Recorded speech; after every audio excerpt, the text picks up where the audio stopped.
Langkah apa saja yang tengah disiapkan pemerintah termasuk poin penting apa yang akan disertakan dalam peraturan pemerintah karantina wilayah melawan wabah corona? Bagaimana pula kesiapan pemerintah daerah yang sebagian telah menutup akses masuk dan keluar daerahnya? Sudah bergabung melalui sambungan Skype Menko Polhukam Mahfud MD dan melalui sambungan satelit dari Semarang, Jawa Tengah, Gubernur Jawa Tengah Ganjar Pranowo. Selamat malam Pak Mahfud. Selamat malam. Pak Ganjar, selamat malam. Ya, selamat malam. Selamat malam, Prof. Pak Ganjar, selamat malam Pak Ganjar. Dari raut mukanya, Ya. dua-duanya tampak Ya. sangat sehat. Saya doakan untuk tetap sehat Alhamdulillah, sampai sehat. semua ini berakhir. Pak Mahfud, Pak Ganjar sebentar ya, Ya. saya ke Pak Mahfud terlebih dahulu. Pak Mahfud, begini, seharian ini kami para wartawan mendengar kabar, seliweran beredar kabar begitu bahwa besok akan ada pengumuman penting dari pemerintah. Apa yang akan terjadi besok, Pak Mahfud? Begini, memang di media ya, medsos maupun di kalangan wartawan beredar isu itu, ada isu mulai besok akan lockdown dan sebagainya. Tapi begini urusannya, pertama substansi penanganan yang sering dikaitkan dengan lockdown itu sebenarnya kan sudah dilakukan tetapi di dalam bentuk persuasif gitu ya. Artinya lockdown itu apa sih? Membatasi pergerakan orang, nyuruh di rumah, disuruh belajar dari rumah, bekerja dari rumah, membatasi orang beribadah, rekreasi dan sebagainya itu di tempat yang menimbulkan kerumunan. Kan pada dasarnya itu sebenarnya, dan itu semua ada di dalam Undang-Undang Nomor 6 Tahun 2018. Nah, itu yang dilakukan oleh pemerintah pusat dan pemerintah daerah. Cuma ritmenya mungkin belum sama. Nah, oleh sebab itu sekarang perkembangannya ada orang meneriakan lockdown gitu ya. Padahal juga kadang-kadang nggak ngerti lockdown itu apa dan nggak ngerti akibatnya. Coba di India hari ini seperti Anda sebut tadi, wah di sana terjadi kerusuhan kan. Orang tidak terlayani, orang macam-macam berkelahi dan macam-macam. Nah, yang besok kita itu akan lebih konkret. Pertama, penanganan masalah ekonominya dulu. Ini kan akan terjadi masalah ekonomi yang cukup besar. Betul.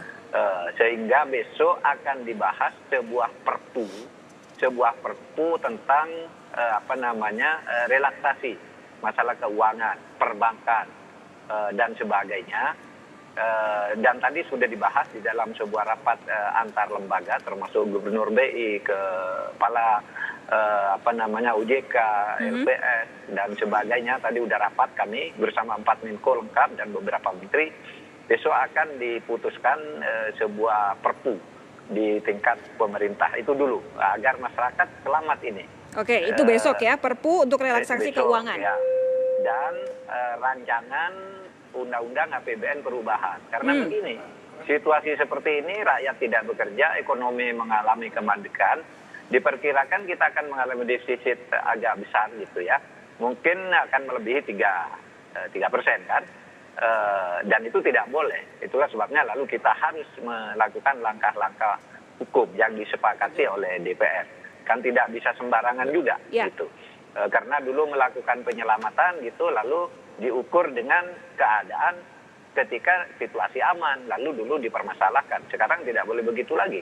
Sekarang semuanya harus tahu bahwa situasi sekarang menghendaki yang seperti ini. Ini satu. Yang kedua, soal karantina wilayah itu akan dibahas pada hari berikutnya. Selasa berarti ya pembahasan soal karantina wilayah ya Pak? Soal karantina wilayah, substansinya dan teknisnya akan dibahas pada hari berikutnya.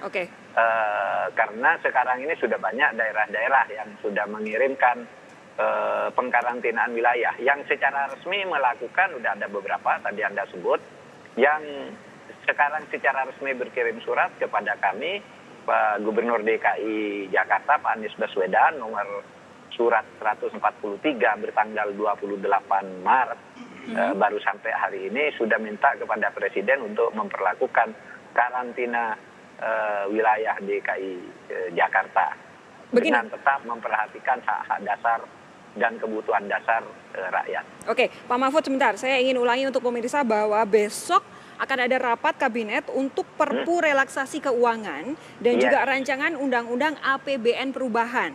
Lalu soal karantina wilayah akan dibahas pada hari Selasa, terutama soal substansi dan teknisnya.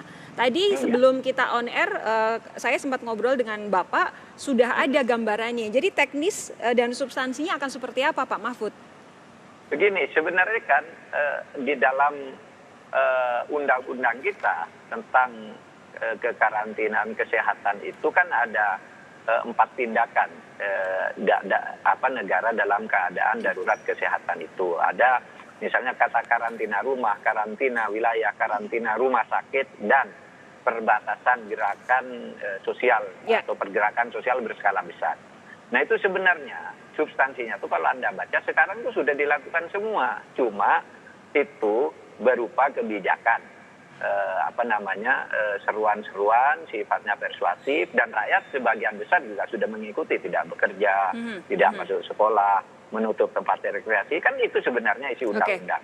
Tapi ada orang yang mintanya lebih tegas. Oke, kalau mintanya lebih tegas agar kelihatan bahwa itu bisa dilakukan pemaksaan secara hukum dan oleh aparat penegak hukum, itulah sebabnya lalu kita buat. Itu semua misalnya pembatasan orang pergi dari satu tempat ke tempat lain, kecuali mobil-mobil atau kapal-kapal yang mengangkut kebutuhan dasar, obat-obatan, kecuali transaksi perbankan dan keuangan dan sebagainya, itu akan tetap jalan gitu. Tidak sembarang semuanya ditutup gitu. Gitu Mbak. Saya akan berpindah ke Pak Ganjar kalau begitu. Pak Ganjar, ini di wilayah Anda di sebagian daerah-daerah sudah ada pembatasan, sudah tampak begitu. Ada yang tidak ingin ada pendatang masuk. Anda juga salah satu gubernur yang sejak awal meminta masyarakat yang berada dari Jakarta atau kota-kota besar untuk tidak pulang kampung ke Jawa Tengah. Apakah Anda sudah merasa lega dengan penjelasan Pak Mahfud hari ini? Kalau saya sejak dari awal lega terus, saya sudah ngerti arahnya mau kemana, dan kita mesti bisa menggunakan kewenangan dengan bijak. Kita mesti komunikasi, mesti lapor ke pusat. Kita mesti sampaikan kepada masyarakat dengan cara yang logik, yang bisa kemudian masyarakat bisa menerima. Maka beberapa waktu lalu kami juga berbincang dengan gugus tugas untuk menyampaikan kalaulah ada zona-zona merah, terus ada klaster-klaster penyebaran yang sudah ada, itu sudah bisa diisolasi. Ya. Soal diksinya orang boleh berdebat lah, tapi orang mesti memahami, kepala daerah mesti mengerti. Mengerti itu bukan hanya sekedar diksi loh ya, mengerti itu juga menghitung risiko, menghitung konsekuensi, dan bagaimana mengelolanya. Maka kita mesti berpikir komprehensif betul, dan kalau perlu kita buatkan modeling, ini mau sampai kapan. Sehingga kekuatan kita, sumber daya kita bisa kita hitung. Saya kemarin berbincang dengan beberapa teman, termasuk pejabat tinggi yang ada di Jakarta, dan hari ini saya senang betul karena tindakannya makin konkret. Satu adalah situasi seperti ini sudah layak untuk ada satu perpu. Perpu tadi Pak Mahfud sudah jelaskan sangat bagus sekali. Satu, menyelamatkan kondisi ekonomi. Dua, kemudian keselamatan sosial masyarakat. Nah, baru kemudian dibagi lebih kecil-kecil lagi pada tanggung jawab wilayah masing-masing. Kemarin kita bicara, seandainya kemudian bisa kita laksanakan mendekati ideal, saya meminta masyarakat jangan mudik. Pak Ganjar, saya ini kerja harian. Ya sudah, kalau kamu sudah tercatat, maaf, umpama ini tercatat di Jawa Barat, tercatat di Jawa Timur, tercatat di DKI, kamu berada di situ saja. Lalu nasib saya bagaimana? Kamu catatkan, sistem pemerintahan mesti berjalan dalam bentuk karantina, monggo mau wilayah, mau karantina rumah sesuai dengan undang-undang itu. Kelurahan, kalau kami desa, semua diminta mencatat aparaturnya. Mbak, kita itu punya infrastruktur bagus loh, namanya Dasawisma. Dasawisma itu hanya 10 rumah. Maka 10 rumah itu untuk melakukan kontrol itu jauh sangat mudah. Dan itu bisa dimanage oleh Kades atau Lurah. Nah, setelah itu pertanyaan yang muncul, bagaimana nasib kami? Ya harus ada jaring pengamannya. Jaring pengamannya inilah yang dibikin. Umpama kemudian, ini bukan urusan Jateng, bukan urusan DKI, bukan urusan Papua, bukan urusan Aceh umpama. Ini urusan kita semuanya. Oke. Kalau kita semuanya, mari kita atur, kita siapkan sharing. Ada APBN, ada APBD, ada filantropis, ada CSR, ada masyarakat yang sekarang semua peduli kok.